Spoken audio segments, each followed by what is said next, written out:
Good evening student. हमारा अगला topic है, मैंने एचटेट की सीरीज़ चलाई है, तो हमारा अगला टॉपिक है डिफेंस मैकेनिज़्म, यानी कि बचाव तंत्र, रक्षा तंत्र। डिफेंस मैकेनिज़्म ये मेनली 13 मेथड होते हैं, मेनली 13 मेथड हैं और इसका कोड बनाया है PWD में। RSS का बंदा था, उससे अपनी गाड़ी का RD करवा के फिर गाड़ी में CD लगवा के ही रीड मिला, यानी कि PWD में RSS का बंदा था, उसे अपनी गाड़ी की रीड यानी कि RD करवा के फिर गाड़ी में CD लगवा के ही रीड मिला। ठीक है, तो आगे देखिए, ये मैंने लिखा हुआ है PWD RSS RD CD RID। तो P से है हमारा प्रोजेक्शन। प्रोजेक्शन यानी कि प्रक्षेपण। प्रक्षेपण का मतलब होता है दोषारोपण, यानी कि इसका मतलब है अपनी असफलता के लिए किसी दूसरे को रिस्पॉन्सिबल करते हैं। यानी कि मैं कक्षा में फेल हो गई तो हम माँ बाप को आकर कहते हैं कि मैम मुझे पसंद नहीं करती थी, इसलिए मुझे कम नंबर दिए गए। यानी नंबर कम आना, टीचर पर दोष लगाना। ठीक है, ये इसका बहुत ही सरल एग्जाम्पल मैंने लिए हैं और आप इनको मेरे साथ साथ लिख सकते हैं।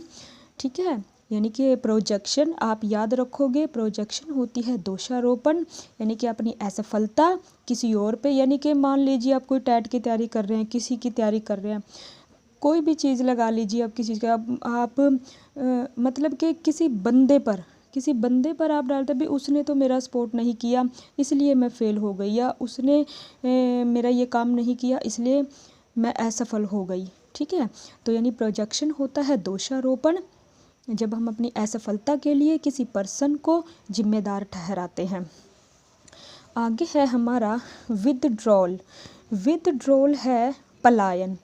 पलायन होता है क्विट करना। इसका मैंने आगे हिंदी में भी लिखा हुआ है, जिन कैंडिडेट को हिंदी है हिंदी में लिख लीजिए, इंग्लिश है तो इंग्लिश में लिख लीजिए। तो मैंने लिखा हुआ है विदड्रॉल यानी कि पलायन, यानी कि क्विट करना, छोड़ देना, यानी कि तनाव युक्त परिस्थिति से भाग जाना। आगे यानी कि 12वीं के बाद इंजीनियरिंग का एंट्रेंस दिया, वो क्लियर नहीं हुआ तो मैंने क्या किया, उसे छोड़ दिया, क्विट कर दिया। ठीक है, यानी कि तनाव युक्त परिस्थिति से वहीं पर क्विट कर दिया।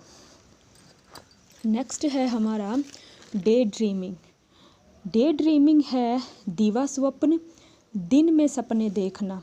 दिवा स्वप्न, दिन में सपने देखना, इसका मतलब होता है कि काश मैं ऐसा होता, काश मैं हीरो होता या हीरोइन होती। इसमें हम डे ड्रीमिंग द्वारा पूरा करते हैं, यानी सपने देखना शुरू कर देते हैं। जो चीज़ें वास्तविकता में नहीं प्राप्त कर सकते उनके डे ड्रीमिंग द्वारा टेम्परेरी प्राप्त कर लेते हैं। डे ड्रीमिंग के, मान लीजिए आप हीरोइन बनना चाहते थे, लेकिन आपने क्या किया, अपने सपनों में आप यानी कि रियल ज़िंदगी में तो हीरोइन बन नहीं पाए, लेकिन स्वप्न में देखा, सपने में देखने लग गए, हाँ मैं तो हीरोइन बन गई, मैं मुंबई पहुंच गई। यानी कि सुबह उठ के देखा तो कुछ भी नहीं है। यानी कि जो आपकी वो स्थिति है, वो जो डे ड्रीमिंग है, जो आपके सपने हैं वो टेम्परेरी हैं, यानी टेम्परेरी आप प्राप्त कर सकते हो, तो क्या है, डे ड्रीमिंग। नेक्स्ट है हमारा रैशनलाइजेशन। रैशनलाइजेशन है युक्तिकरण। रैशनलाइजेशन है युक्तिकरण, औचित्यकरण। अपने आप को उचित सिद्ध करने के लिए सारा दोष परिस्थिति पर डाल देते हैं। यानी मैं बीएड करना ही नहीं चाहता था इसलिए फेल हो गया, शादी थी इसलिए फेल हो गया, परिस्थिति पर। देखो मैंने पीछे आपको प्रोजेक्शन पढ़ाया था, प्रोजेक्शन में क्या था कि मैंने पढ़ाया था आपको कि मैं तो इसलिए फ़ेल हो गया कि मैम मुझे पसंद ही नहीं करती थी और मैम ने इसलिए मुझे कम नंबर दे दिए। और रैशनलाइजेशन में भी देखो यही है, तो इसमें आपने कंफ्यूज नहीं होना है।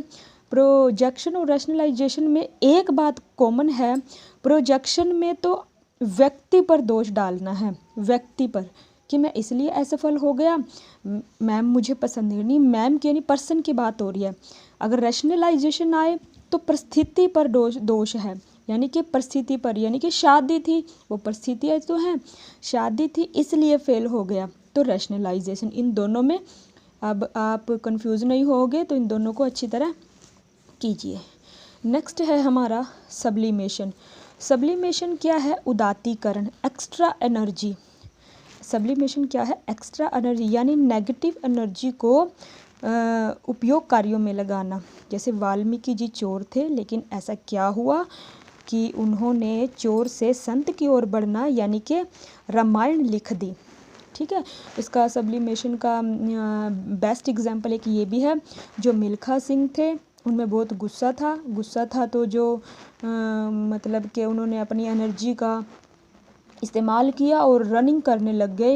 यानी कि जैसे हमें किसी पर गुस्सा आता है, जैसे हम बॉक्सर बन जाएं। यानी कि क्या करना है इसमें, जो मतलब किसी बच्चे में मान लीजिए एनर्जी ज़्यादा है, वो टिकता नहीं, तो गलत दिशा में जा रही है, यानी कि उसकी जो नेगेटिविटी है, लेकिन जो एनर्जी है लेकिन नेगेटिव है, तो उसे स्पोर्ट्स में या आर्मी में भेज दो, तो क्या है? सब्लिमेशन। ओके, तो ये टोटल तो 13 है, लेकिन मैंने यहाँ पर 5 ही करवाई है आगे नेक्स्ट वीडियो में।